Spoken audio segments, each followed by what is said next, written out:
설명합니다.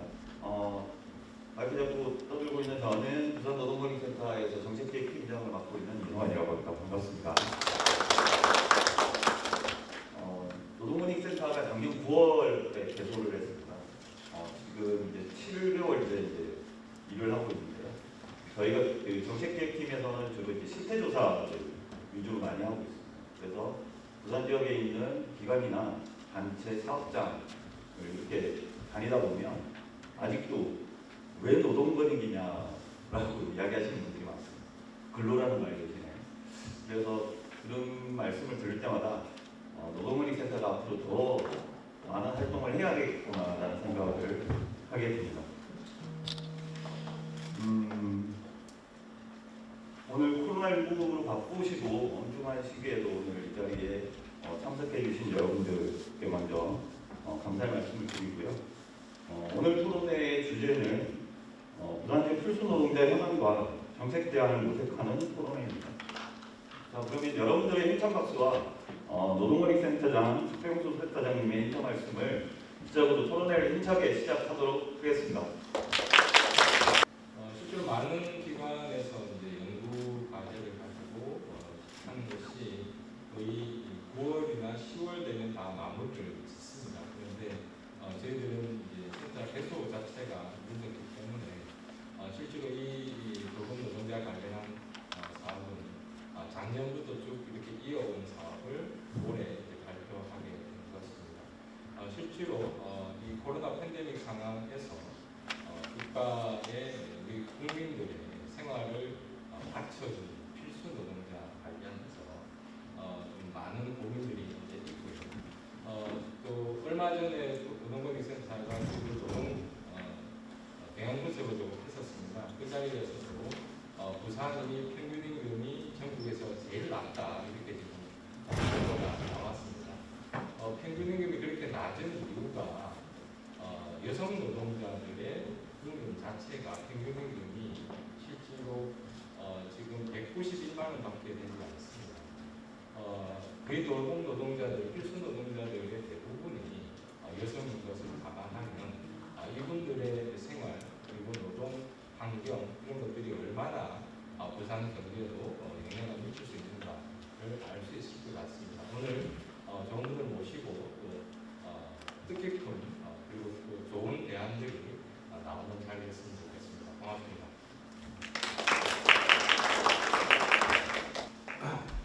네, 반갑습니다. 예. 오늘 토론회 자장을 맡게 된 부산시의회 복지안전위원회 김강문입니다. 코로나19로 인해 사회적 거리두기가 최선의 방역 지침이 된 지가 1년이 다 됐습니다. 그러나 지금과 같은 재난 상황에서 사회 기능을 유지하기 위해 사회적 거리두기가 불가능한 부분들도 있습니다. 바로 보건, 의료, 돌봄, 배달, 택배 운수, 환경 이하 직종에 종사하시는 필수 노동자분들이 그렇습니다. 이러한 직군의 경우 재난 상황에서 노동 강도, 감염과 같은 산업재해 위험이 높지만 대면 업무를 계속해야 하고 고용 안전성과 임금, 근무 여건이 취약하다는 공통점을 가지고 있어 장기간 지속되는 열악한 근로 여건과 애로사항 등에 대한 실태조사가 바탕이 된 세부적인 대책 마련을 더 이상 미룰 수가 없는 상황에 직면하게 되었습니다. 올해 1월에 부산광역시 필수 노동자 지원에 관한 조례가 제정되었습니다. 제가 그 조례를 대표 발의하였는데요. 실제 이제 조례가 제정된 것은 시작입니다. 이제 무엇을 어떻게 할 것인가를 시작하는 출발점이라고 생각이 들고요. 이 조례를 바탕으로 해서 5년마다 필수 노동자의 안전하고 안정적인 노동 환경, 인권 존중, 노동 문화 조성 및 확산 등을 포함하는 부산광역시 필수 노동자 지원 계획을 수립하고 실태 조사를 조속히 실시하여 필수 노동자의 현황과 지원 산업의 성과 등이 정책에 반영할 수 있도록 할 것입니다. 해서 이를 정책으로 실현시키기에는 아직도 많은 소통과 논의가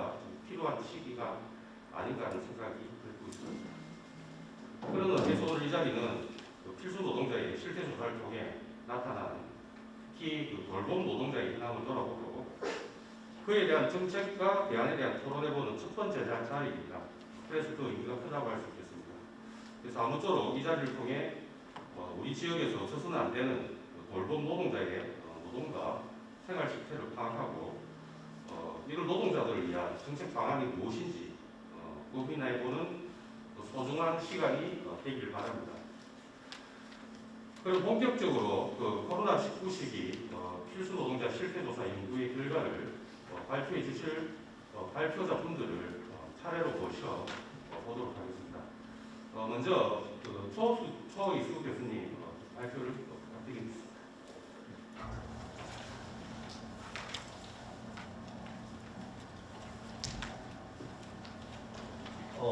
저 보니까 일어나야 되나 이런 생각을 했는데 보니까 뒤쪽에도 슬라이드 그 화면이 있고 그래서 너무 좀 다행스럽습니다. 오늘 이제 비는 그동안 참 가물었는데 단비가 아닌가 이런 생각이 듭니다. 이제 그 긴 가뭄을 좀 이렇게 해소하고 이제 보다 좀 생동하는 그런 봄을 이렇게 당기게 되는 그런 봄인 것 같습니다. 지금 뭐 백신도 보니까 굉장히 코로나19로 인해서 우리 국민들의 삶과 생활이 굉장히 망가져 있습니다. 근데 이런 것들이 백신의 보급이라든지 이런 것들 보면 우리가 다소 확보를 하는 데는 시간이 좀 걸렸습니다만 이스라엘이 50% 이상 지금 2차 접종까지 이루어지는데 우리의 경우에는 한 50만 정도, 40만에서 50만 정도 넘어서는 시점인 것 같습니다만 굉장히 빠른 속도로 진행되고 있습니다. 다행스럽게 생각을 합니다. 제가 발표할 부분들은 부산 지역 산모 신생아 건강관리사의 노동자 생활실태 조사해보겠습니다. 전체 목차는 이제 연구의 개요에 대해서 제가 좀 말씀을 드리고 그다음에 산모 신생아 건강관리 서비스의 특성에 대해서 말씀드리고 난 뒤에 이번 연구에서 이제 가장 중요한 부분인 노동과 생활 실태에 대한 분석 내용과 마지막 결론으로서 이제 정책 제안을 중심으로 말씀드리도록 그렇게 하겠습니다. 오늘은 이제 노동권익센터인데요. 부산 노동권익센터는 참 중요한 것 같습니다. 우리는 잘 모르지만 대체적으로 한국 사회가 참 많이 변화하는 것 같습니다. 변화는 이제 속에는 세계적 변화 속에 있는데 과거에는 이제 쉐어링 이카노미, 그 소유가 누구냐에 의한 자본주의라고 하면 이제는 그 이해관계자를 중심으로 하는 스테이크홀더형 경제 체제로 바뀌고 있습니다. 그래서 요즘 기업은 재무에 대한 부족뿐만 아니라 비재무적인 환경이라든지 사회적인 어떤 책무성, 기업의 어떤 관계, 마지막으로는 이제 협력과 관련된 관계적 체계 쪽으로 바뀌는 것 같습니다. 이제는 세계 기업을 평가하는 데도 이런 쪽으로 이제 바뀌고 있습니다. 그래서 참 많이 바뀌는데 이 노동권익센터가 서울 같은 경우에는 노동자의 대표가 이사로 참여하는 독일이라든지 북유럽 형태로 상당히 진전이 되고 있는 상황입니다. 그래서 앞으로 이런 그 전체적인 그 노동의 권익을 어떻게 보장할 건가가 참 중요하고 오늘 그 돌봄 영역 같은 경우에도 한국 사회에서 구조가 많이 바뀌어 나가는 것 같습니다. 그래서 이런 부분에 새로운 그 노동 권익을 보장을 해야 될 그런 부분들이 굉장히 시대적으로 중요하다 이렇게 볼 수가 있겠습니다. 오늘 그 발표 부분은 이제 코로나 상황에서 저한테 이제 주어진 그 과제가 이런 산모 신생아 건강관리사의 그 삶과 돌봄 그리고 생활과 노동에 어떤 영향을 미쳤느냐 이런 부분들을 좀 다뤄줬으면 좋겠다라는 요청을 받았었습니다. 그래서 선정하게 되었습니다. 지금은 이제 버클리 대학에 있습니다만 과거 클린턴 정부 때 노동부 장관을 지냈던 로버트 라이시라는 교수가 작년 제 기억에 한 4월인가 5월에 영국의 가디언지에 글을 썼습니다. 그래서 우리 국내에 이제 많이 보고 거기가 이제 인용이 많이 됐습니다만 라이시는 미국의 그 코로나 상황이 원 제목은 이제 코로나는 모두에게 똑같은 어떤 태양빛을 비추지 않는다 이런 글이었는데 코로나에 의해서 계급이 어떻게 디바이드 되느냐 이렇게 이제 구분을 했습니다. 그래서 이제 첫 번째 계급은 그 집에서 재택근무가 가능한 사람들의 삶입니다.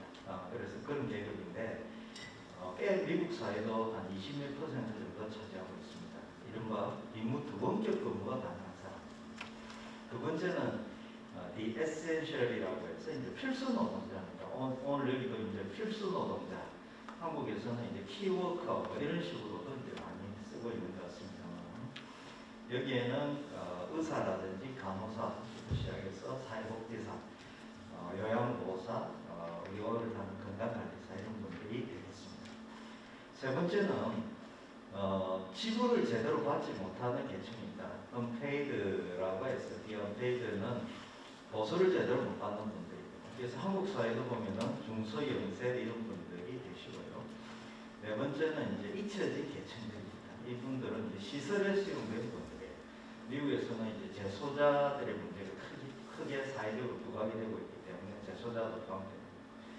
저는 한국 사회에 이제 산모신 생활 건강관리사 또는 돌봄 노동자는 필수 노동자이기도 하지만은 이번 실태 조사 전에 사전에 이제 여기에 관계되시는 분들을 많이 만났었고 의견도 들어보니까 전체적인 근무 시간이 굉장히 많이 단축이 됐다고 합니다. 일자리도 많이 줄어들었고 그래서 그런 측면에서 본다면 unpaid 그래서 보수를 좀 제대로 못 받았던 분들로서의 성격을 갖고 있다 이렇게 생각이 됩니다.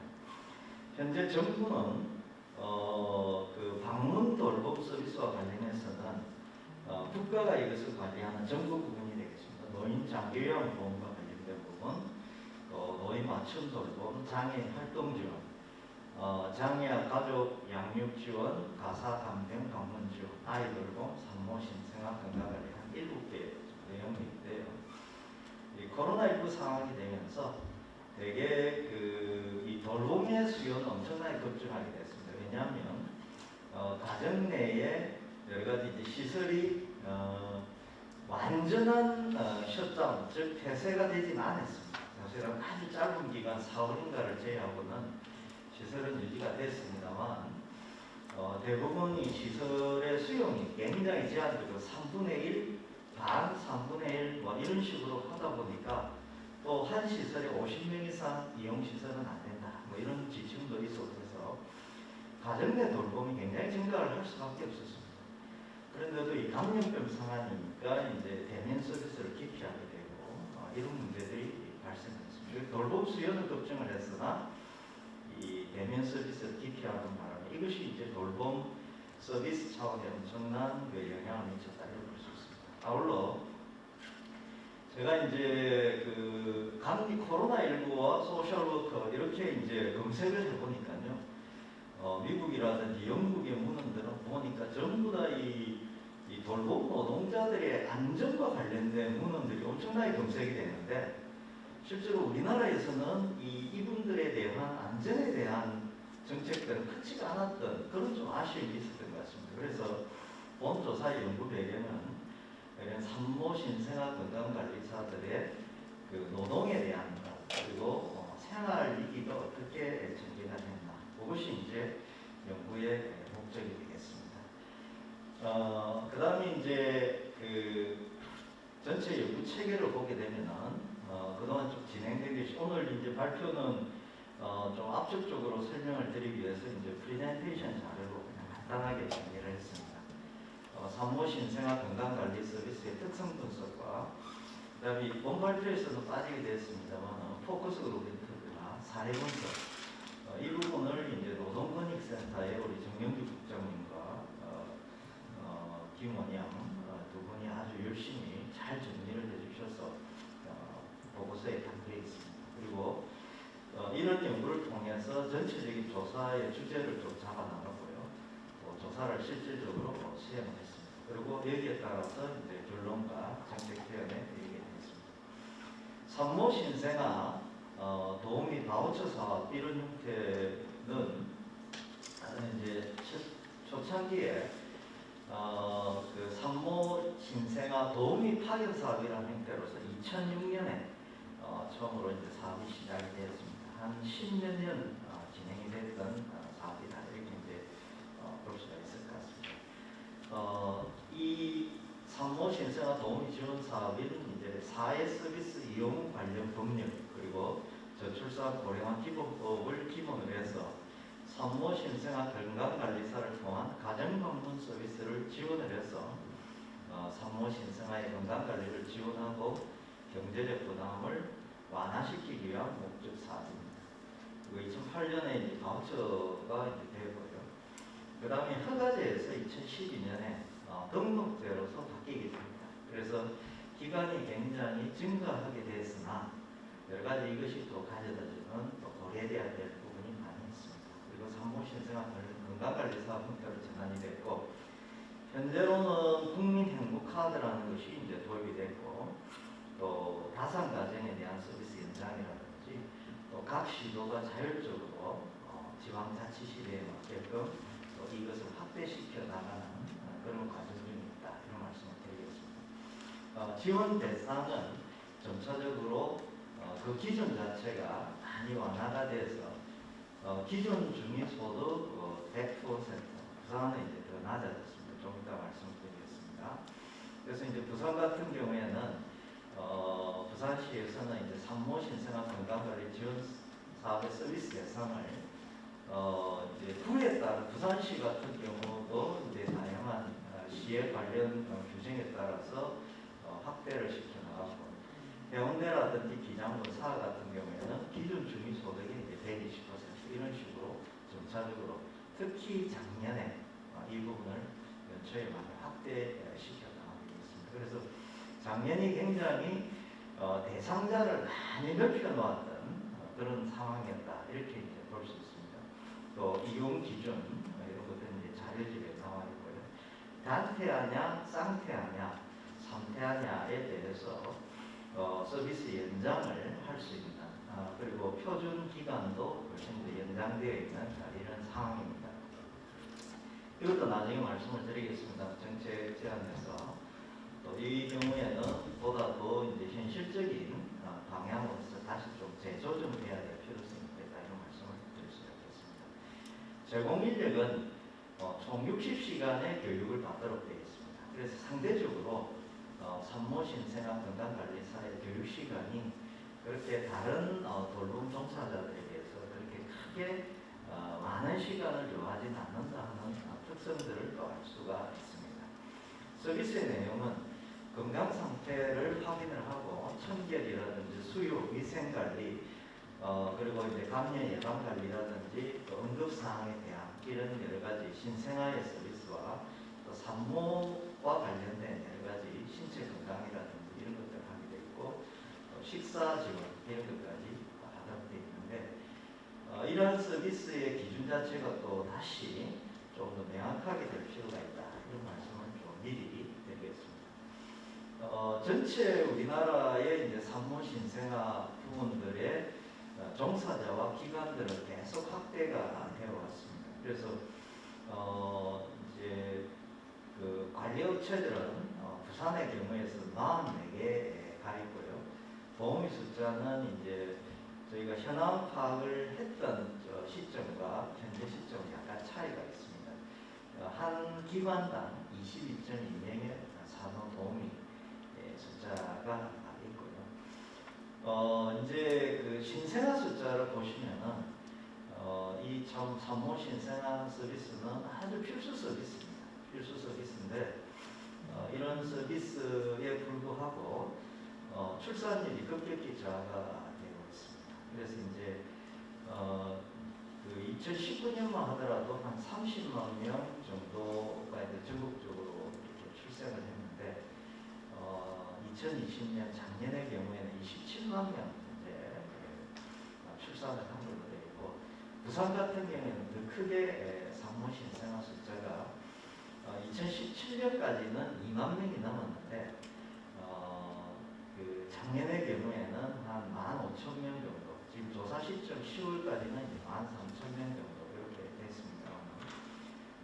코로나19가 되게 되면서 출산율도 굉장히 저하시켰습니다. 그래서 전반적으로 부산시에서 작년에 산모 신생아 서비스를 많이 확대시켰음에도 불구하고 실질적으로 우선은 그 출산율 자체, 출생 인구 자체가 줄어들면서 이제 서비스도 많이 축소가 됐다 이렇게 볼 수 있습니다. 전체 이용 현황을 보면은요, 여러 가지 좀 이해를 하실 필요가 있는 게 1월 달과 2월 달만 하더라도 우선 범위를 넓혔으니까 그 전년 대비 2019년 대비 약 200명에서 150명까지 증가했다가 3월에 코로나19 때문에 마이너스 227명으로 이렇게 갔습니다. 그래서 이제 전체적으로 전년 대비 대체로 증가를 중간에 좀 코로나19가 약간 사회적 거리두기가 완화가 되면서 또 안정이 약간은 되면서 조금 확대는 했지만은 시계획 대비는 그렇게 증가를 하지는 못했습니다. 그래서 전체적으로 이런 것들이 감염병 상황이 이런 여러 가지 이용자 숫자에 영향을 많이 끼쳤음을 알 수가 있습니다. 실태 분석입니다.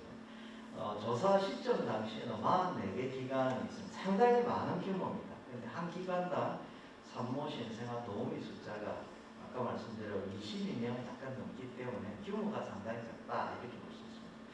1144명의 건강관리사가 있고요. 조사가 이제 작년 12월에 됐고 전체 조사를 다 했으며 지역사회 복지개발원 내에 부산 지역사회서비스센터에서 많은 도움을 또 주시고 응답률이 34.6% 정도 굉장히 저는 좀 높았다 이렇게 생각이 됩니다. 주요 조사는 이제 노동과 생활, 사회적 지지, 또 사회심리적인 이제 스트레스와 우울, 행복의 문제, 그리고 개선 과제, 코로나19의 의미 이런 것들도 조사가 되어 있습니다. 전체적으로 이제 이 자료 여기에 보시면은 글자가 조금 너무 작아서 그렇긴 한데요. 평균 연령이 한 55.5세 정도가 됩니다. 그래서 평균 연령이 상당히 높다는 것을 알 수가 있고, 산모 신생아 건강 서비스이기 때문에 대체적으로 이제 결혼을 하실 경험이 있는 분들로 해서 대부분 이 서비스가 진행되고 있음을 알 수가 있습니다. 교육 정도로 보면은 이제 대부분 고졸 비중이 굉장히 높고요. 가구당 월 평균 소득은 한 300만 원 되는 걸로 되어 있습니다.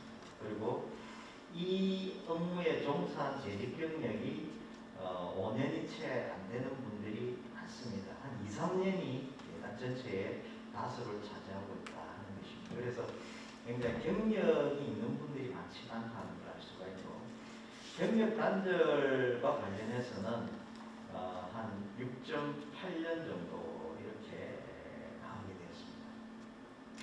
자, 그 다음에 이제 본격적으로 이제 그 코로나19 시기에 이제 노동과 생활 부분을 볼 때 이번에 이 조사가 대단히 중요한 게 이제 코로나19가 노동 안정에 미친 영향이 뭔가 이런 것들을 이제 보는 겁니다. 이 아마 슬라이드로 보시기에는 글자가 조금 작습니다만은 우선은 이제 첫 번째 근로소득이 증가했느냐 감소했느냐 이런 문항을 물어봤습니다. 그리고 일자리 자체의 안정성에 대한 것, 그리고 이제 서비스 중지 건수가 증가했느냐 하는 부분, 근무일 수가 증가했느냐 감소했느냐 이런 것들을 물어봤습니다. 그래서 노동에 대한 이제 불안정성을 다시 이제 오른쪽에 내용으로 방향성을 이제 불안정성에 맞추어서 여기에 동의하고 매우 동의하는 분들을 정리를 해보니까 근로소득이 감소됐다 하는 분들이 70.7%입니다. 그래서 이제 전체적으로 근로소득이 감소했다. 노동의 불안정성이 상당히 높아졌다는 것이죠. 근무일수 감소는 더 늦게 나타났습니다. 그래서 여러 가지 코로나19의 감염병 사항이 이런 그 근무일 수 자체를 굉장히 줄이게 됐다 하는 것이고요.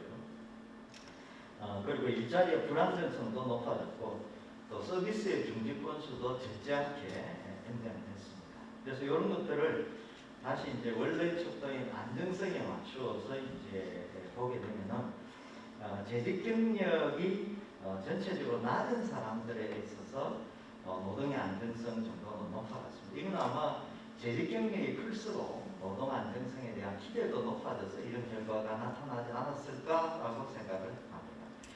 다음은 감염 안전과 관련해서는 전체적으로 그 방역의 지침, 안내, 교육 이런 것들은 철두철미하게 이루어졌다 이렇게 이제 보여집니다만은 또 역시 감염 불안에 대한 인지도 상당히 높게 나타났습니다. 반면에 보호 장비에 대한 수급이 제대로 됐느냐 하는 부분에 있어서는 그렇게 높지 않게 나타나고 있다 하는 것을 알 수가 있습니다. 또 이것은 이제 재직 경력에 따라서 재직 경력이 클수록 감염 안전성에 대한 인지 정도는 낮게 나타났습니다. 이것도 아마 재직 경력이 큰 분들이 아마 기대 정도도 높아서 이런 결과가 나타났을 것으로 그렇게 판단하고 있습니다. 다음은 친밀한 고객관계입니다. 전체적으로 코로나19 상황이 되면서 응답하신 분들은 고객에 대한 친밀한 응대 또 85.8%로 코로나19가 되면서 더 고객에 친절하게 응대하게 됐다 이렇게 판단을 하고 있습니다. 반면에 고객의 경우에 이 코로나19가 되면서 굉장히 민감한 대응을 하고 있다라는 그런 평가도 굉장히 높게 나타나고 있습니다. 이것이 이제 여러 가지 불편한 대면적 서비스를 할 수밖에 없는 서비스의 특성상 상당히 불편함을 야기시켰을 것으로 봅니다. 더불어서 고객과 관계가 이제 친밀하게 내가 노력했다 하는 것도 이제 37.2%가 나왔지만 고객이 더 친절하게 대응하고 있다는 비율은 22% 정도로 대단히 낮았습니다. 그래서 뭔가 이런 산모 신생아 건강관리사 분들이 현장에서 일을 하게 되면서 나는 노력을 했지만 고객들의 그 좀 염려와 걱정이 담긴 그런 부분에 노출이 될 수밖에 없었다 이렇게 볼 수 있습니다. 노동 안전성과 관련해서 보게 되면은 전체적으로 노동 안전성이 높은 집단에서 고객과의 친밀성 정도도 높게 평가가 되었습니다.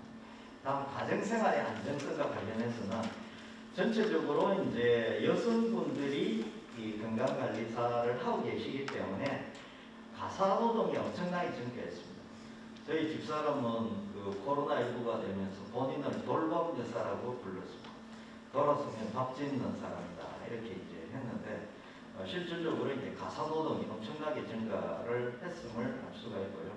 가족 돌봄 시간도 대단히 증가가 되었고 또 소비 지출도 어느 정도 늘어난 분들과 그렇지 않은 분들 이렇게 좀 양분이 됩니다.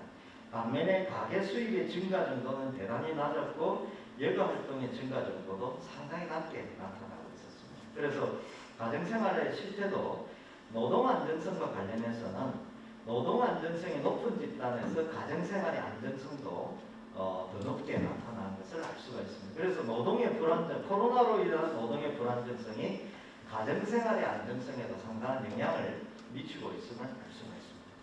가족관계 친밀성도 역시 마찬가지로 이제 가족 간 우리나라 제가 대학생을 중심으로 한 조사도 해보고 이렇게 했는데 우리나라의 경우에는 지금 저도 이제 그 여러 가지 글도 쓰고 또 뭐 그 방송국에 토론이 있어서 현장 확인을 해보니까 학대가 약간 증가가 되고 우울 같은 경우에는 좀 증가가 하지만 그렇게 유럽에 비해서는 아주 높게 나타나고 있지는 않다는 걸 알 수 있습니다. 그래서 이번 조사에서도 가족 간 대화의 증가 정도, 친밀감 증가도 일정 부분 있고 가족 간 갈등의 증가는 그렇게 높게 나타나지는 않았습니다. 반면에 노동 안전성과 비교를 해보면 노동 안전성이 높은 집단에서 가족 간의 친밀성이 미미하게 높은 것으로 나타났습니다. 다음은 이제 연령에 따른 사회적 지지 문제입니다. 이 사회적 지지는 이제 지넷이라는 사람의 이제 척도를 이용을 해서 가족, 친구, 중요 타자 지지 또 이걸 다 묶어서 이제 전체 지지를 봤을 때 연령에 따라서 연령이 낮은 집단에서 대체적으로 사회적 지지 정도가 높았습니다. 그래서 이제 연세가 드시고 이 고령자들이 상당히 많으신데 이런 부분에 있어서는 대체적으로 이런 지지 정도가 낮게 나타나고 있습니다.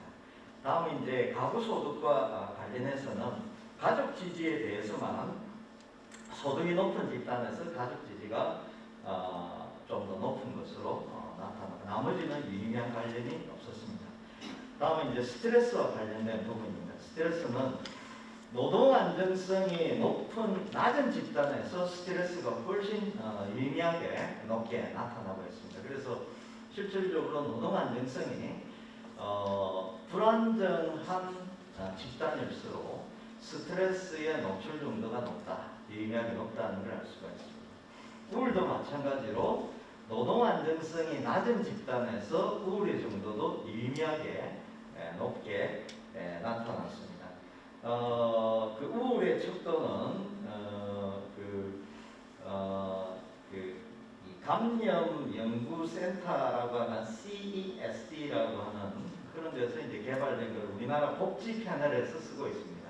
이게 이제 문항도 좀 적어서 제가 이제 요 척도를 활용을 했고 스트레스든 우울이든 그 대부분의 척도에서는 이제 신뢰도 자체가 대체적으로 탐색적 요인 분석 결과 높게 나타나는 말씀을 드립니다. 그 다음에 이제 주관적 행복감입니다. 주관적 행복감에 있어서는 노동 안정성이 높은 집단에서 주관적 행복감도 유의미하게 높게 나타났습니다. 요 척도도 이제 유보미르스키라는 등의 연구자들이 이제 발현했던 주관적 행복감에 대한 척도를 사용을 했는데 노동 안정성이 높은 집단에서 이제 3.63 낮은 집단은 3.83 낮은 집단 3.63으로 유의미하게 높게 나타났습니다. 마지막에 이제 그 제목이 조금 잘못됐습니다. 오타인 것 같습니다. 우울이 아니라 OECD에서는 이제 캔트릴 사다리라고 해서 하는 거를 OECD 국가들을 대상으로 해서 이제 국민들 조사를 하고 있는데 그 캔트릴 사다리의 행복 상태에 대한 조사를 했습니다. 이게 이제 10단계로 구분이 되어 있는데 코로나19의 노동 안정성이 높은 집단에서 역시 캔트릴 사다리, 즉 내가 행복하다라는 정도가 높게 나타났습니다.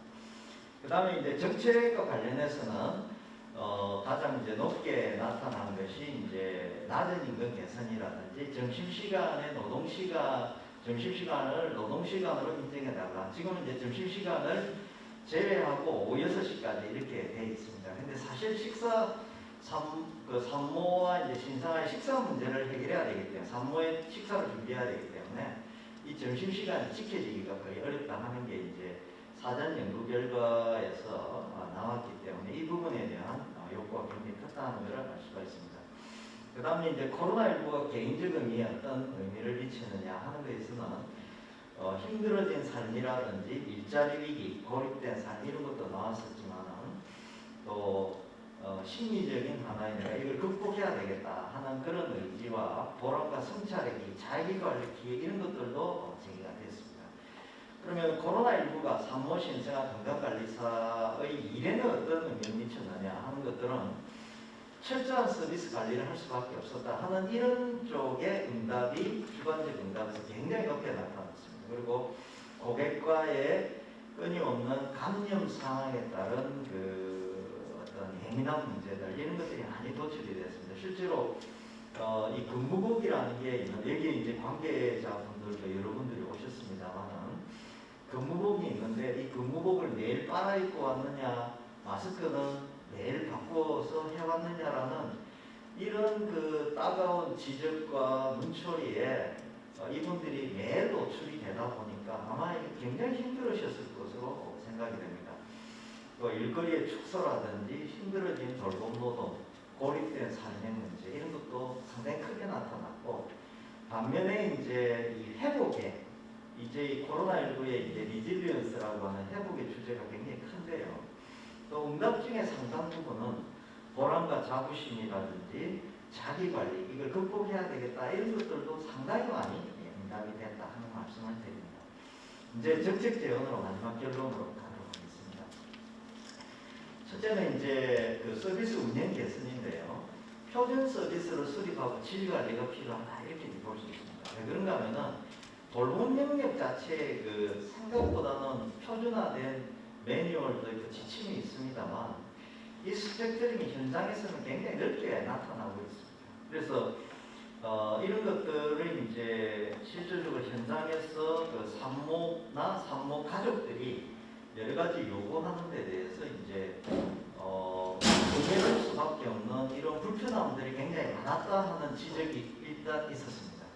그리고 아까 이제 제가 등록제로 전환된 말씀을 드렸는데 44개 기관들이 경쟁 체제가 되다 보니 실질적으로 이제 이 이용자들의 무리한 요구들을 이렇게 수용하도록 엄청난 그 현장의 압력이 큰 걸로 알고 있습니다. 그래서 이런 서비스 자체가 더욱더 표준화되지 않으면 문제가 좀 되겠다 하는 문제입니다. 그 다음에 두 번째는 이제 식사 문제가 굉장히 불편합니다. 그래서 이제 식사를 현장에가 해결을 해야 되는데 이것이 이제 그 산모들이 식사를 챙겨주면서 본인이 식사를 해결해야 되는데 이것이 이제 굉장히 불편한 관계들로서 이제 많이 나타나고 있음을 알 수가 있습니다. 그래서 식사 문제를 차라리 수당을 지급해주라 하는 것이 이제 이분들의 요구입니다.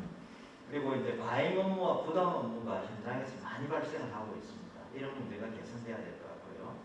그 다음에 점심시간 1시간을 제대로 지금 현장에서 이렇게 보장받기가 엄청 어렵습니다. 그래서 이 점심시간을 차라리 9시에서 6시까지가 아니라 9시부터 5시까지 해라. 그래서 이 사실 점심시간 자체도 근무시간에 일단 반영을 해야 될 필요성을 제기를 했고요. 왜냐하면 이 1시간이 휴게 시간이 아니라 산모의 식사를 챙겨줘야 되고요. 또 설거지도 해줘야 되고 그리고 이제 그 식사 뒤처리를 다 해야 되기 때문에 이것이 이제 휴게 시간으로 보기는 거의 어렵다. 저도 이제 그런 생각이 강합니다. 그리고 둘자 이상의 돌봄 시에 첫자에 대한 여러 가지 지원을 국가가 개선할 수 있도록 해야 된다. 그리고 이제 쌍태아라든지 쌍둥이 그리고 이제 세 아이 이상 뭐 삼태아가 많지는 않습니다만 이런 경우에는 쌍태아, 삼태아는 2명까지 할 수 있도록 되어 있는데 일회량은 2배가 아니라 4배 이런 식으로 늘어난다고 합니다. 그래서 그만큼 힘든 문제가 있기 때문에 여기에 대한 관심을 가져야 될 것 같고 그 다음에 이제 우리나라 지금 백신이 보급이 되면서 각종 그 요양시설이라든지 이 생활시설에 백신이 지금 종사자분들의 진행되고 있는데 이것뿐만 아니라 평상시에도 산모들을 케어하기 위해서는 각종 이 감염성과 관련된 예방접종을 엄청나게 하게 되는데 이걸 개인적으로 다 맡게 되어 있습니다. 그래서 결국은 이 필수적 서비스를 수행하는 데 대한 그 예방접종을 공적으로 지원해 주는 것이 굉장히 절실하다 하는 걸 알 수가 있습니다. 그 다음에 두 번째는 이제 처우 개선과 권익공으로서 저임금 문제 개선의 문제는 그래서 이거는 조금 복잡한 문제입니다만 이 서비스의 임금이 기본 그 생활임금에 이제 턱없이 모자라기 때문에 이런 것들을 어떻게 개선할 것인가. 그리고 이제 3대 고용보험을 제외한 3대 사회보험 가입이 이제 돼야 되는데 이런 문제들도 기관마다 상당한 다른 적용들이 있습니다. 이것들을 개선해야 될 것 같고요. 그 다음에 보수교육 같은 경우에도 유급화시키는 문제가 굉장히 중요할 것 같습니다. 네 번째로서는 이 산모 제가 이제 그 복지개발원에 근무를 하면서 요양보호사 같은 경우에는 이제 서울도 그렇고 상당히 현안이 많이 돼 있었습니다. 정부도 좀 나섰는데 반면에 산모 신생아 건강관리사 같은 경우에는 이분들의 협회라든지 곧 노조라든지 권익을 옹호할 수 있는 기구가 현재 없습니다. 그래서 이런 것들도 대단히 시급한 문제입니다. 그리고 세 번째는 돌봄 종사자이기 때문에 현장에서 이 산모와 그 가족들의 인식이 아직 미치지 못하는 경우가 많이 있고 상당히 어려움을 많이 겪고 있습니다. 특히 이제 지침이 명확하게 사전에 이제 대부분은 이 서비스가 이루어지면서 진행은 되고 있습니다만은 이 기관에서 특히 이제 경쟁적 체제가 되다 보니까 이런 것들을 강하게 이 돌봄 종사자들에 대한 기본적 권익을 보장받기 위한 이런 노력 지침 안내는 상당히 부족한 실정이 있습니다. 그래서 이분들의 오해라든지 좀 부당한 여러 가지 현장의 그 문제가 있기 때문에 이게 좀 교육이 강화돼야 될 것 같고 특히 한국 사회는 동아시아 국가 중에서도 드물게 존대어가 있는 나라입니다. 그래서 이제 대부분 요양보호사 같은 경우에는 지금 제가 알기로 공익 광고를 하게 되면서 상당히 호칭 문제에 대한 개선을 굉장히 많이 하고 있는데 이 산모 신생아 건강관리사에 있어서는 이제 대개 뭐 아줌마로 통일되고 있습니다. 그래서 이런 이제 호칭을 특히 한국 사회에서는 아마 이거는 좀 우리 사회만이 갖게 되는 좀 유별난 그러니까 이제 좀 인식이 좀 아직 거기에 못 미치는 특수적 여건이라고 봅니다. 그래서 이 문제의 개선은 의외로 상당히 좀 중요한 문제가 아닐까 이런 생각이 들었습니다. 그리고 코로나19와 관련해서는 백신 우선 접종이나 이 감염 문제이기 때문에 이제 모유 수유 마사지를 요구를 많이 받고 있고 서비스 안에 들어가 있는데 굉장히 위험한 부분일 수도 있습니다. 그래서 이걸 좀 개선해 달라는 이야기가 있었고요. 그다음에 감염병 상황에 대한 고객 교육에 대한 강화 필요하고 그다음에 이제 코로나19가 이제 우리가 회복에 대한 준비를 열심히 해야 될 것 같습니다. 그래서 코로나 블루에 대한 힐링 지원이라든지 이분들의 그 급여가 굉장히 떨어져 있기 때문에 원래 낮았는데다가 코로나19 상황이 더 낮아져서 재난 지원금 이런 것들이 필요한 것으로 본조사 결과 나타났습니다. 예, 이상으로 발표를 마치겠습니다. 네, 천수 교수님, 네, 좋은 발표 감사드립니다. 시간이 사실 10분 초과되어서 그냥 바로 이어서 계속하고 하도록 하겠습니다. 예, 다음으로는 코로나19로 인한 필수 노동자 노동 피해 실태 조사와 관련해서 우리 이제 세 분이 우리 김명 증명자 최가인 선생님이 공동으로 발표해 주시겠습니다. 예. 예, 저희 연구팀이 발표자는 3사람이지만 전체 연구팀은 5사람이어서요. 예. 노동보직센터의 김경 실장님과 조은별 실장님 두 분이 저희와 같이 조사를 진행하셨다는 말씀을 드리고자 합니다. 정말 수고 많으셨습니다. 이따가 발표를 보시면서 아시겠지만 제가 좀 양으로 승부하는 사람이어서 단기간에 너무 많은 큰 조사 규모로 조사를 진행해서 공동연구원 네 분이 굉장히 정말 크게 수고하셨습니다. 이 자리를 빌어서 제가 감사하다는 말씀 다시 드립니다. 코로나19와 저희가 함께 살아온 지 벌써 1년이 더 지났네요. 작년 2월 중순부터 시작했으니까. 어젯밤에 신문기사를 읽어보니 여성가족부가 한국여성정책연구원에 의뢰해서 19세에서 34세 여성 6,570명 전국 조사를 한 결과에 따르면 청년 여성 3명 중에 1명이 작년에 자살 충동을 한 번 이상 느낀 적이 있다라고 응답을 했습니다. 그만큼 우리가 사람들을 만나지 못하고 자유롭게 서로 접촉할 수 없는 이런 비대면 상황이 많은 사람들에게 굉장히 고통을 주고 있다는 것을 알 수 있는 개인적으로도 굉장히 충격적인 수치였습니다. 3명 중에 1명이 작년에 한 번 이상 자살 충동을 느껴본 적이 있다라는 말이요.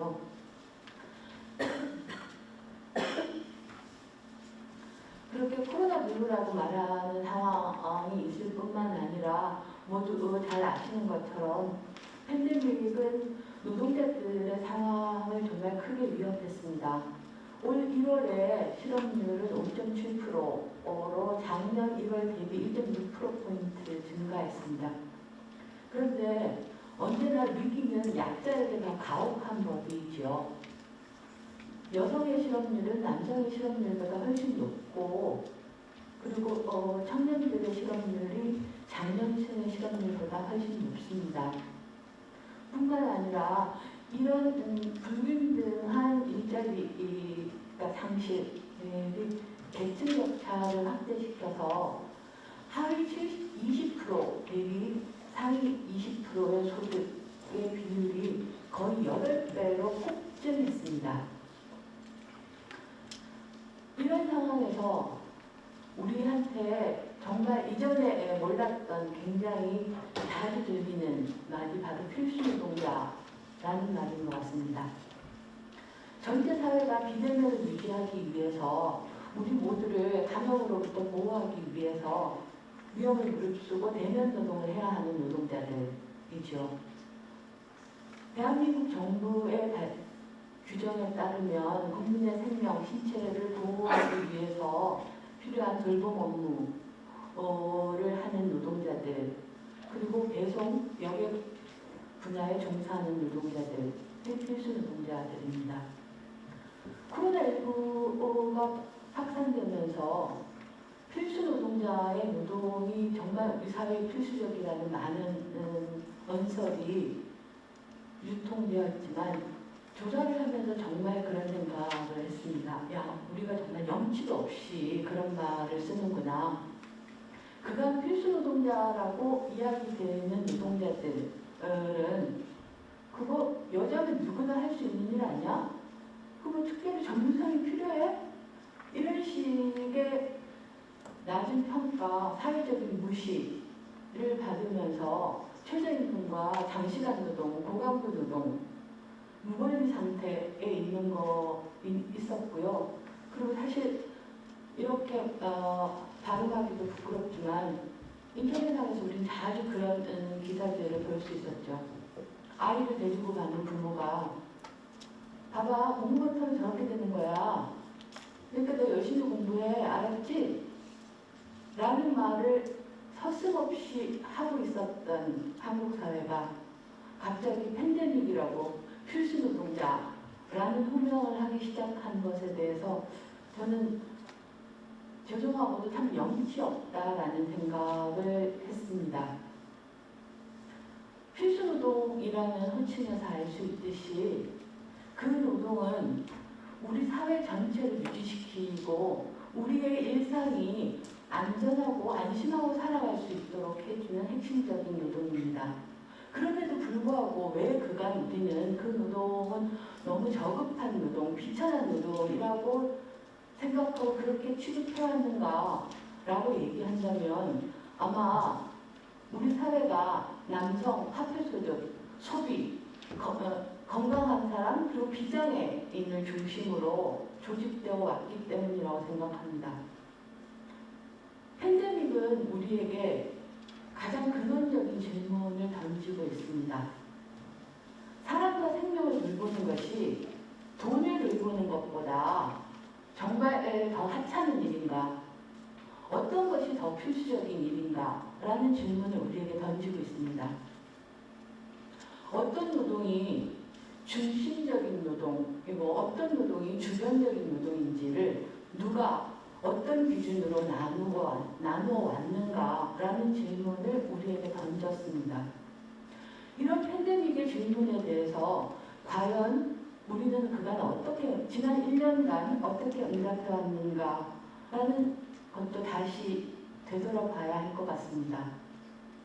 우리는 감염병이 번지는 상황 속에서 그 현장 속에서 고군분투하는 노동자들의 노고에 대해서 다시 생각해보고 감사하기보다는 노동자들을 감염원으로 생각하지는 않았는지, 그런 시선으로 쳐다보지 않았는지, 누구의 노동 덕에 내가 이 정도의 안전을 지키고 살아갈 수 있는지에 대해서 얼마나 생각해왔는지라는 질문이 다시 우리에게 던져지는 것 같습니다.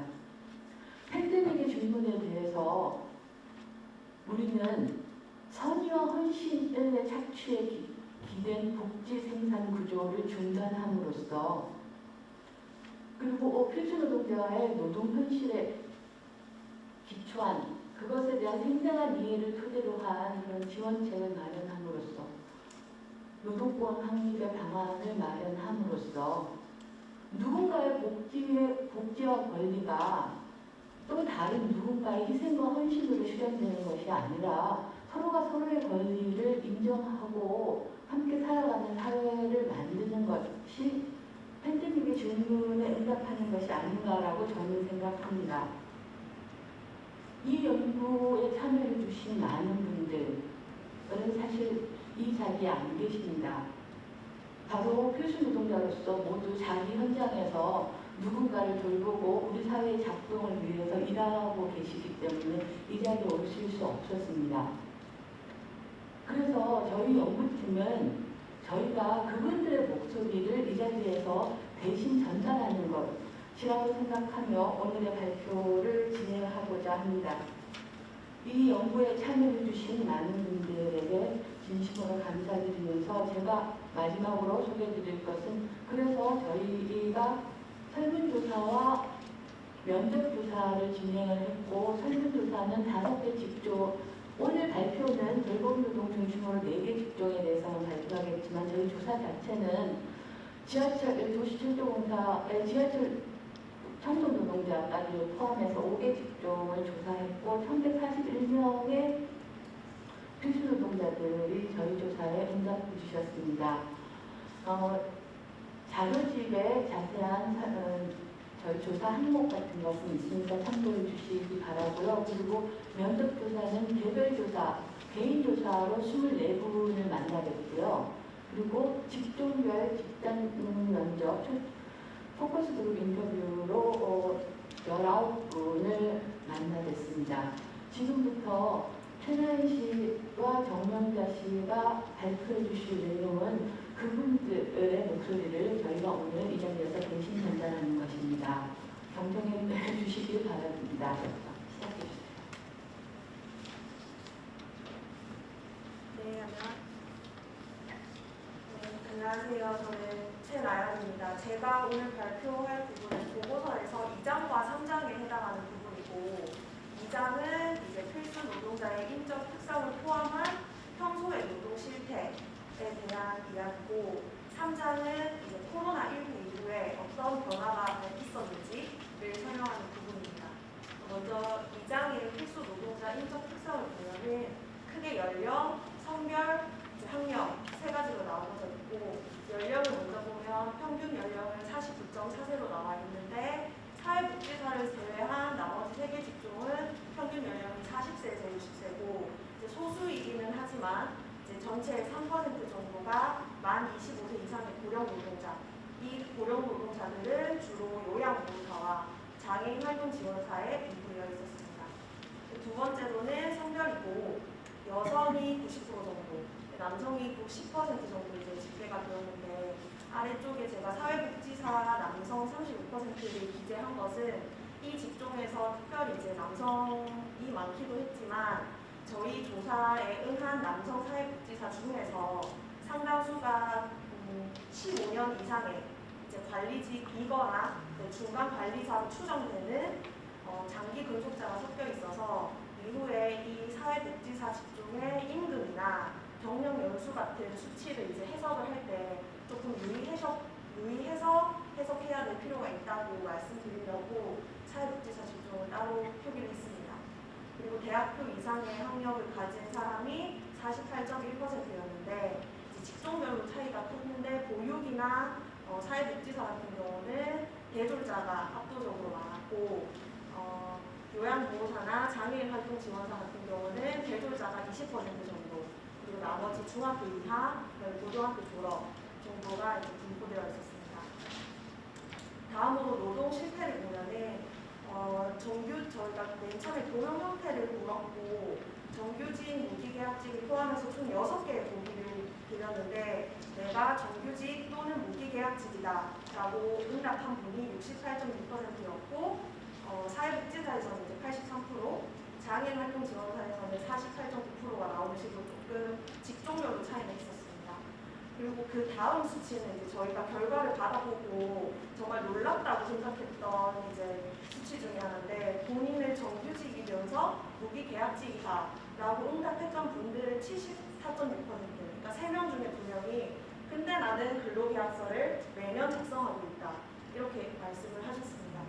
그래서 이런 결과가 나온 이유가 뭘까 생각해보면, 돌봄 노동 현장 중에서 특정한 돌봄 현장에서는 이 근로계약서라는 것이 노동자를 통제하기 위한 수단으로 사용되고 있어서 처음에 정규직으로 뽑았음에도 불구하고 내가 내년에 계약이 잘 될까 이런 걱정을 하게 만드는 수단으로 사용되고 있었다. 그리고 돌봄 노동자 전반적인 그 임금의 상황이 최저임금하고 연동하면서 오르는 직종이다 보니 사실상 근로계약서가 임금계약서나 마찬가지이기 때문에 매년 작성이 되고 있다라고 저희는 분석을 했고, 그렇기 때문에 저희가 통상적으로 정규직 혹은 무기계약직이라는 단어를 떠올렸을 때 연상하게 되는 어떤 직업의 안정성 같은 것들이 이 돌봄 노동자에게서는 잘 적용되지 않고 오히려 다른 의미로 좀 해석할 여지가 있다라는 것을 저희가 정리를 했습니다.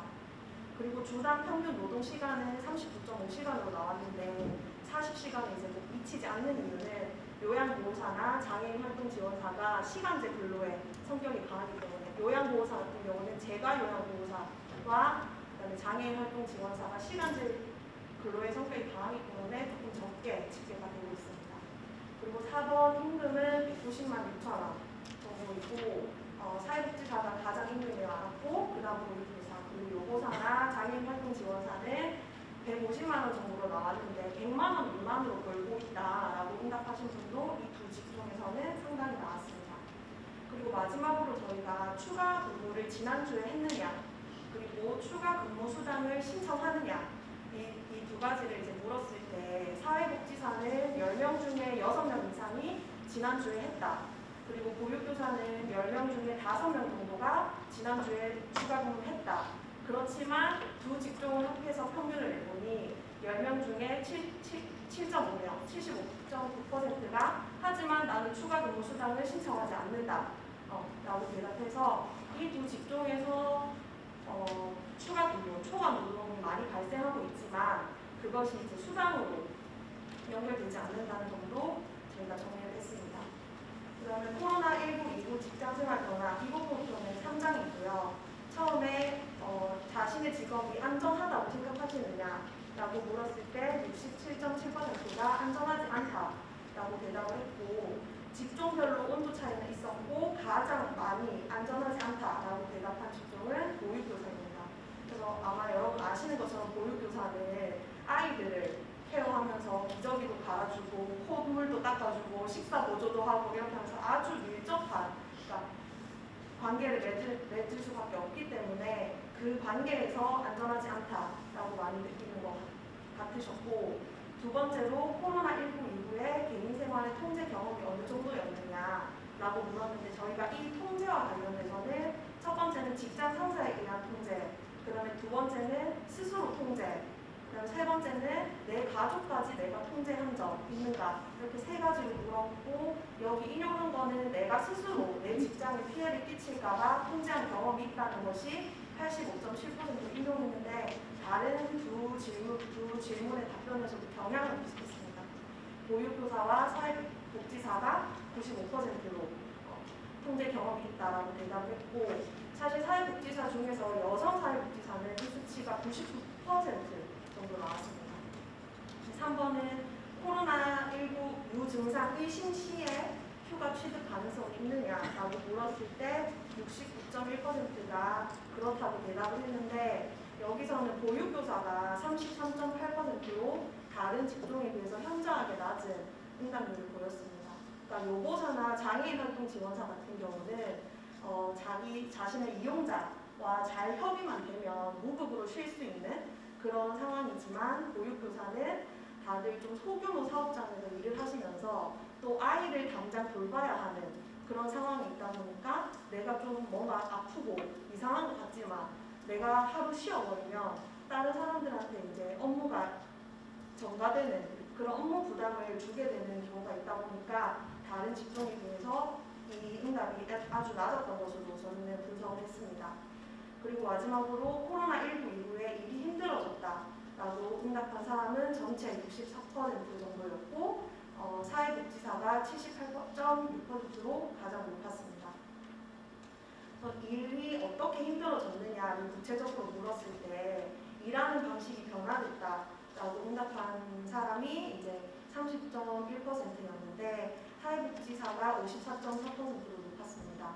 그래서 가장 큰 변화는 대면에서 비대면으로 업무를 다 전환하다 보니까 저희가 면접 과정에서 뭐 드라이브스루라든지 아니면 가가 호호 방문을 했다라든지 아니면 영상을 만들어야 했다라든지 이런 표현이 자주 나왔고 아래에 인용된 것처럼 평소에 사회복지 시설에서 여러 사람을 모아서 집합시켜서 하루 만에 끝낼 수 있던 프로그램을 할 수 없게 되었기 때문에 그분들이 계신 집으로 다 들어가서 안부를 확인하는 혹은 상담을 하는 시간을 가졌다 보니까 200명 집을 다 도니까 하루에 할 수 없었고 노동시간이 늘어났다. 이런 표현이 있었고 보육교사에서도 도시락이나 간식이나 교재처럼 학습 도구들을 들고 다니면서 집집마다 나누어 줬다.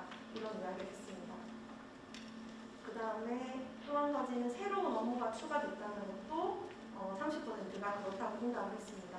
여기서도 이제 사회복지사가 57.3%로 다른 직종에 비해서 높은 응답률을 보였고 인용된 것은 이제 사회복지사 중에 자가격리자들을 상담하는 업무가 늘어났다라는 것이 하나가 있고 또 한 가지는 요양보호사분의 말씀을 인용했지만 아마 그 사회복지시설 중에 생활시설도 동일한 경험을 했을 것 같아요. 그러니까 생활시설 같은 경우는 외부인 출입 금지가 이제 실시되면서 이전에는 미용사분들이 들어와서 미용을 시켜드리거나 아니면 여러 가지 프로그램들을 담당하는 강사들이 들어와서 웃음치료 같은 것을 하지만 그것들을 다 할 수 없게 되니까 요양보호사들이 직접 바리깡 하나 들고 우리가 노인분들 머리를 깎아주고 있는 상황이었다. 이런 식으로 얘기하면서 기존에 하던 일이 아닌 새로운 업무들을 추가하면서 일이 더 힘들어졌다라고 얘기를 하셨습니다. 그리고 또 한 가지 사회복지사들 같은 경우는 그냥 업무 전반에서 서류 업무가 너무 급격히 증가하면서 그거를 쳐내기 바빴던 이런 이야기도 같이 하고 있었습니다. 그리고 코로나19 이후에 임금이나 고용 상태가 어떻게 변화했는가를 크게 이제 세 가지로 질문 드리고 고용 전망까지 여쭤봤었는데요. 첫 번째로 임금 저하는 전 직종에서 8.5%가 경험한 적이 있다라고 했고 보육교사는 13.8%, 장애인 활동 지원사는 12.6%가 그렇게 답을 했는데 보육교사 같은 경우는 나중에 설명해 주실 수도 있지만 페이백이 발생하면서 이제 그 고용은 계속 유지가 됐지만 페이백을 통해서 이제 임금이 저하되는 그런 문제가 있었고 장애인 활동 지원사는 등교가 중단되고 그다음에 재활센터에 가는 일을 하지 않게 되면서 전체적으로 일하는 시간이 줄어서 임금이 줄어든 결과가 있었습니다. 두 번째로 일시휴직은 8.8%, 그리고 세 번째로 실직은 전체 응답자 중에서 5.2%가 경험했다라고 말씀을 하시는데 저희가 생각하기로 이번 일시휴직과 실직은 아마 실제보다 조금 적게 집계됐을 수도 있다. 왜냐하면 저희가 조사를 진행할 당시에 아무래도 현직자들을 중심으로 조사가 진행되었기 때문에 실제로는 저희가 집계한 숫자보다 일시휴직이나 실직을 경험하신 분들이 조금은 더 많을 수도 있다라고 저희가 추정하고 있습니다. 그리고 마지막으로는 코로나19 이후에 코로나19가 장기화될 경우에 본인의 일자리가 안정적일 것인가 아니면 불안정해질 것인가를 여쭤봤더니 34.1%가 불안정해질 것이다 라고 응답을 하셨고 그 중에서 보육교사들은 56.2%, 그러니까 2명 중에 1명이 넘는 분들이 내 일자리가 불안정해질 것이다 라고 대답을 해서 사실은 다른 직종보다도 월등히 많은 숫자가 그렇게 불안감을 느끼고 계시고 있다라고 했습니다. 그리고 요양보호사나 장애인 활동 지원사는 한 30% 정도, 그리고 사회복지사는 18% 정도 나왔습니다. 그래서 저는 여기까지 하고 그 다음에 사장과 의장은 정명사 선생님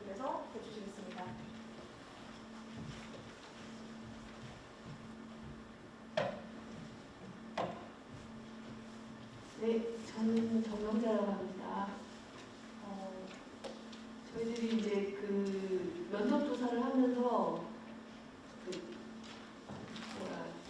설문조사는 이제 그렇게 문항으로 진행을 했는데 면접조사는 전체 이제 얘기를 쭉 이렇게 듣는 과정에서 제일 이분들이 많이 말씀하셨던 게 코로나라서 더 힘든 게 아니고 원래 계속 힘들었다 그런 얘기를 많이 하시더라고요. 그래서 이제 따로 면접조사 한 거는 그 코로나와 상관없이 늘 있어왔던 그 노동 조건, 노동 현실 이걸 따로 이제 사장으로 정리를 했습니다. 이 전체 얘기들을 임금 문제하고 그리고 이제 고용과 노동 시간, 그 다층적 관리 구조 이 세 부분으로 나눠가지고 이제 설명을 드릴 거고요. 그러니까 정리를 하다 보니까 문제의 근본 원인이 뭘까 그런 생각이 계속 들었는데, 그러니까 제일 큰 게 그 시장화, 민간 영리기관 중심의 시장화 이게 그 여기 사회서비스 노동자들의 그 노동 조건을 열악하게 하는 이제 근본 조건이구나라는 생각을 했고, 그 시장화는 어떻게 진행이 되느냐, 바우처 방식을 이용해가지고 이제 서비스가 공급이 되잖아요. 그러니까 이거 자체의 문제이다. 그래서 이 바우처 그 서비스 공급 체계에 어느 정도 이렇게 구속되어 있느냐, 이 서비스 영역이 거기에 따라서 이제 각 직종별로 이제 노동 조건이나 노동 문제나 이런 게 약간 차이가 있었습니다. 그리고 이제 바우처 방식의 서비스 공급 체계가 이제 전면적으로 수용된 직종일수록 그 노동적 조건이 좀 열악했죠. 그게 이제 요양보호사가 이제 대표적인 거고요. 그리고 활동 지원사도 그렇긴 한데 그 완전히 이제 그 제공 기관들이 그 무조건 엄청나게 이렇게 시장으로 뛰어들지는 못하더라고요. 그래서 조금 나은 정도고, 그리고 이제 보육교사는 걸쳐져 있고, 그리고 이제 사회복지사 같은 경우에는 서비스 제공 기관에 직접 이제 재정이 지원되니까 좀 나은 형편이고, 이제 임금 문제를 보면은, 그러니까 우선 제일 좀 긴급히 해결했으면 좋을 게 뭐냐는 이제 질문을 드렸는데, 거기에 대해서 요양보호사 다들 이제 임금을 얘기를 제일 많이 하셨어요. 그래서 설문을 돌려보니까 요양보호사 같은 경우에 56.1%, 그리고 장애인 활동 지원사가 48.1%, 그리고 이제 보육교사가 35.6%, 사회복지사가 32.8%. 그러니까 임금이 낮은 순으로 사실 이제 임금이 응답률이 높다고 보시면 됩니다. 그리고 이 임금 체계에 대해서 그러니까 각 직종별로 그러니까 정부 주도형이라고 저희들이 이름을 붙였는데 저임금 체계라고, 그러니까 사회 서비스 같은 경우에는 거의 모든 재정이 이제 정부에서 나온다고 보시면 되고, 그러면 그 이것을 예산을 이제 생각을 할 때 그 인건비는 어느 정도로 계산을 하고 저는 예산을 책정할 거라고 보거든요. 그래서 이제 저희들이 이제 정부 주도형이라고 이름을 붙였고요.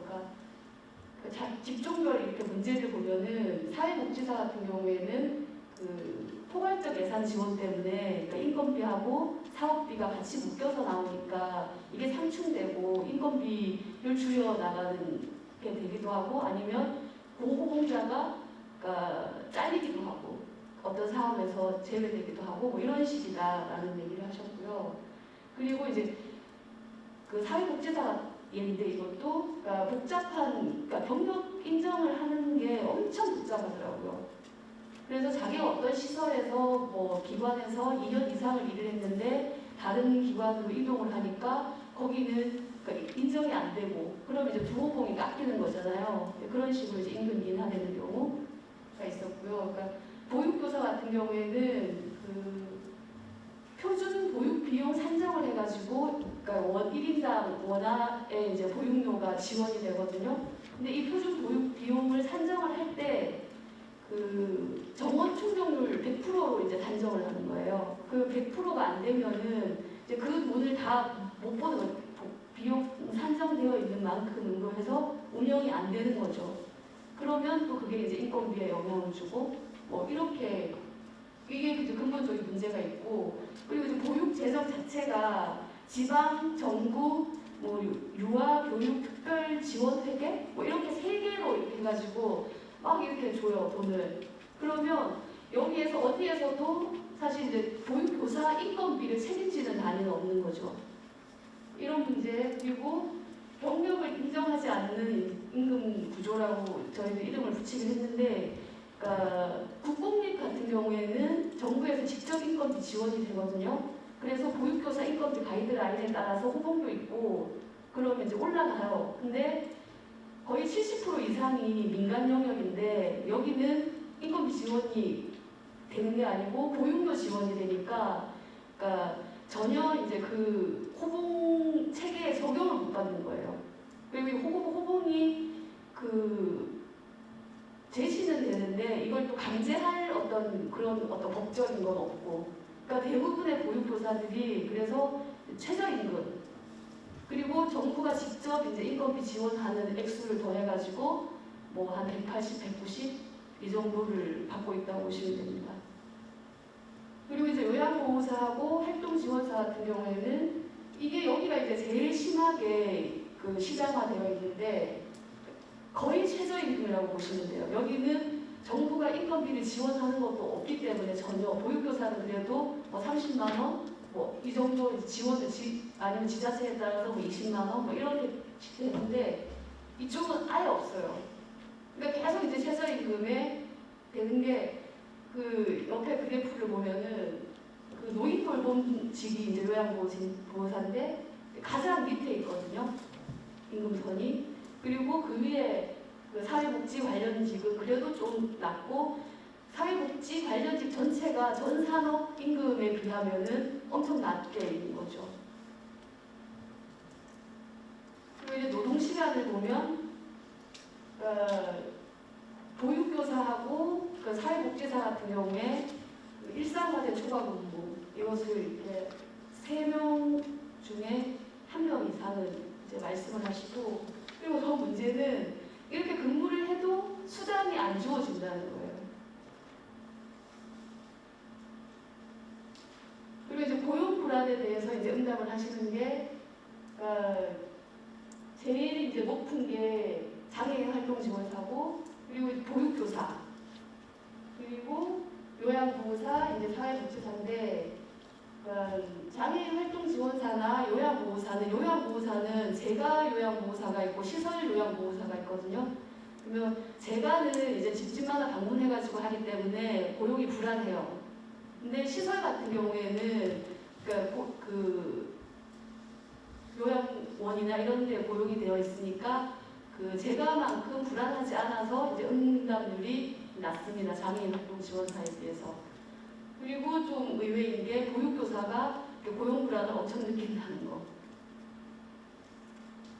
그리고 장시간 노동과 이제 고용 불안과 관련해가지고 이제 직종별 문제를 보면은 그 사회복지사는 그 계속 얘기하시는 게 이제 일상적인 초과근로, 그리고 무급, 그것에 대한 무급, 그리고 이제 위탁 계약으로 인해서 이제 고용 불안을 느낀다라는 그러니까 말씀을 하신 분이 있는데, 그러니까 뭐 한 3년, 5년 뭐 이런 식으로 이제 위탁을 하는데 정부 위탁을, 그럼 이제 법인이 이렇게 바뀌면은 고용 승계는 되지만 결국은 이제 시간이 지나면은 그 법인에 가까운 사람들로 다 교체가 된다는 거예요. 자연스러운 형태로. 그런 걸로 인해서 이제 고용 불안이 생긴다라고 얘기를 하셨고, 그리고 이제 보육교사 같은 경우에 또 똑같아요. 일상적인 초과근로, 그것에 대해서 이제 무급 노동. 그러니까 뭐 행사나 학부모 대상으로 하는 교육이나, 그리고 아이들이 이제 인원 배정이 이제 너무 많기 때문에, 그러니까 아이들이 있을 때는 다른 업무를 처리를 못하는 거예요. 그러면 항상 남아서 그 업무를 처리해야 되고, 그러면 이제 정해진 시간을 항상 넘겨서 일을 하게 되는 건데 거기에 대한 수당 지급은 전혀 없다. 그리고 이제 이 점심 가짜 휴게 시간, 이게 엄청 다른 직종에도 많은데 휴게 시간이라고 해가지고 임금은 지급하지 않지만 사실상 일을 하는 점심시간이 이제 대표적인 거고, 그리고 이제 그 시간에 제공되는 노동은 이제 공짜가 되는 거죠. 그리고 뭐 이런 식으로 이제 뭐 업무가 너무 과다해가지고 뭐 추가 근로를 많이 해야 되고 또 점심시간에 쉴 수도 없고 이제 이런 얘기를 하면은 이제 보조교사를 이제 내주는 거예요. 아니면 뭐 대체교사나 이런 식으로 하는데, 그러면 실상은 이제 정부는 그 비용을 들여가지고 대처라고 내놨지만 그게 현장에 가서는 전혀 그러니까 근본도 아니고 크게 도움이 안 된다, 그런 말씀을 많이 하시더라고요. 그리고 이제 해마다 이제 근로계약서를 쓰는데 이것 때문에 그 보육교사들 같은 경우에는 원장 눈치도 많이 봐야 되고, 그리고 고용 불안을 늘 느낀다, 그렇게 얘기를 하시더라고요. 이제 요양보호사하고 활동지원사 같은 경우에는 또 이제 이거죠. 그 같이 있는데 이용자가 자기가 법적으로는 휴게시간, 뭐 점심시간 이런 것들이 있긴 한데 사실 못 쓴다, 그걸 많이 하시고, 그리고 이거 비현실적 인력 배정은 이제 제가가 아니고 이제 시설 같은 경우인데 한 명당 2.5명이 배정되어 있지만 24시간 운영을 해야 되니까 그게 또 인원이 그러면 반으로 잘리고, 그러니까 야간, 주간 이렇게 반으로 잘리고, 또 각 노동자들이 주 5일 근무잖아요. 그러면 그 이틀씩 이렇게 돌아가면서 쉬는데 그때 또 인원이 또 줄고, 그래서 사실 한 명당 2.5명이 아니고 7.5명을 보고 있다. 뭐 주간이냐 야간이냐에 따른 차이는 있지만 그런 말씀을 하셨고, 그리고 이제 이용자가 고용주 같은 경우에는 제가 요양보호사하고 활동지원사, 그럼 서비스 이용 중지합니다. 그러면 이제 그 순간에 이제 해고인 거죠. 그리고 이제 다층적 관리 구조라고 저희들 이름 붙였는데 이게 그러니까 서비스 제공 시스템이잖아요. 근데 정부가 이용자한테 바우처를 주고, 그리고 그 민간 제공자들이 서비스를 이용자한테 주고, 그리고 이제 정부는 또 이렇게 관리를 하죠. 그러면 이 서비스 노동자들은 어디에 민간 제공자에 이제 고용되어 있는 거잖아요. 그러면 민간 제공자에 고용되어 가지고 이용자도 돌봐야 되고, 그리고 이제 정부의 이제 담당 공무원도 이제 눈치를 봐야 되고, 그 제공자 그 기관의 상급자나 기관장 눈치도 봐야 되고, 이렇게 이제 세 상전을 모시고 있다.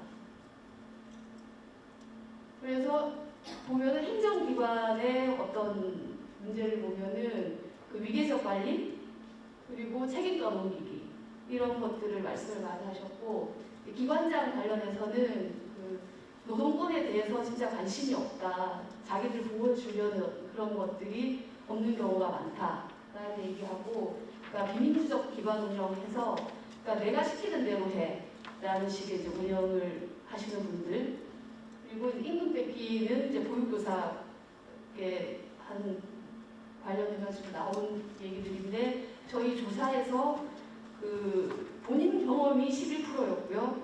그러니까 직장 동료가 하는 걸 봤다라는 걸 이제 12%, 지인이 15%. 그래서 코로나 시기에 이제 좀 만연하긴 했는데 이게 되게 좀 역사가 깊다, 그런 얘기를 하시더라고요. 그리고 이제 블랙리스트하고 편판조회도 이것도 보육교사하고 사회복지사에 해당되는 내용이었습니다. 그리고 이제 이용자와 관련해가지고는 그러니까 너무 지정된 업무 외에 서비스 이런 것들을 너무 자연스럽게 많이 요구한다. 그러니까 제가 요양보호사 같은 경우 활동지원사도 그런 얘기 나왔었고요. 그리고 이제 폭행, 성폭력 얘기도 나왔습니다. 경험 사례도 있었고요. 그 개선 방안에 대해서 얘기를 드리면은 이제 임금 구조 개선하고 인력 확충이 이제 핵심인데, 사회복지사 같은 경우에 부산시, 서울시는 그런 게 있더라고요. 서울시 이제 사회복지 관련직 인건비가 있던데 그와 관련해서 인건비 가이드라인이 그러니까 만들어지고 적용되어야 한다. 그리고 그 인건비 항목 분리해가지고 가지고 예산 지원해야 된다. 사업부하고 같이 묶어서 하지 말고. 그리고 시간의 공무수당 이거 좀 그러니까 현실화해야 된다. 그리고 그 병력 인정 기준 이것도 좀 제대로 좀 정비해가지고 복지사들이 잘 알 수 있게 했으면 좋겠다. 그리고 보육교사는 그 인건비 가이드라인이 전체 보육교사에게 지급될 수 있게 인건비를 직접 지원해라. 그리고 그 표준 보육 비용 산정할 때 좀 현실화해라. 현실에 맞게 해라. 그리고 요양보호사, 장애인 활동지원사 같은 경우에 그 생활수준임금 그게 너무 지금 열악하기 때문에 임금이 그리고 그 임금 실태 그러니까 임금을 올려줘도 이제 이게 실제로 그 기관들이 그 노동자들에게 그렇게 지급하고 있는지를 알 수가 없대요. 제가 그러니까 시설 같은 경우에는 그거에 대해서 좀 방안이 필요하다. 그리고 인력 확충 부분과 관련해서는 사회복지사는 그 초과 근로를 완화하기 위해서는 지금 너무 인원이 부족하다. 그리고 직무 분석해가지고 적정 인원이 얼마 정도인지를 좀 이렇게 산정을 했으면 좋겠다 얘기하셨고, 그러니까 보육교사도 교사 1인당 이제 원화수 이걸 좀 줄여야지 좀 인원이 추가가 되니까요. 그리고 단기 보조교사 하지 말고 8시간 근무하는 비단임 교사를 차라리 좀 보내줬으면 좋겠다 얘기하셨고, 그리고 요양보호사, 장애인 활동지원사 같은 경우에 그러니까 여기도 이제 인원과 관련해서는 인당 돌봄 기준 축소해달라. 그리고 야간에 이제 15시간씩 야간을 하는데 그 중에 7시간이 휴게 시간이에요. 근데 실제로 쉴 수는 없거든요. 이제 그렇게 빼고 이제 돈을 주니까 이제 그 부분 좀 해결해달라. 그리고 그 이거는 이제 대기수당 신설은 장애인하고 재가요양 쪽인데요. 그러니까 이용자 중지 갑자기 당하면은 그 다음 이용자까지 이렇게 기다려야 되는데 그 사이에 수입이 없다. 그래서 대기수당 얘기를 하시고, 그리고 탄력적 2인 1조 근무는 제가 같은 경우에 이제 성폭력 문제나 이런 것들 발생하는데 문제 이용자의 경우에는 2인 타업 2명을 파견할 수 있도록 했으면 좋겠다. 그리고 이제 공공성 강화하고 이제 노동권 보장을 위해서 어떻게 해야 할 것인가. 부산시 이제 기초단체 생활임금 조례 제정 이게 이제 기초단체가 된 데가 있고 안 된 데가 있더라고요. 한 절반 정도 되어 있는 걸로 했는데 이걸 좀 모든 기초단체가 할 수 있게 했으면 좋겠다. 그리고 적용 대상이 이제 되게 좁아요. 조례 그 사항 이걸 좀 확대했으면 좋겠다. 그리고 부산 사회서비스원 여기에서 그 제가 하고 활동이나 뭐 이걸 직접 고용해가지고 하는 형태 이건 좀 했으면 좋겠고, 그리고 이제 노동권 보장을 위한 이제 조직적 연대에 대한 고민 이것으로 이제 개선 방안을 제시했습니다. 네, 감사합니다.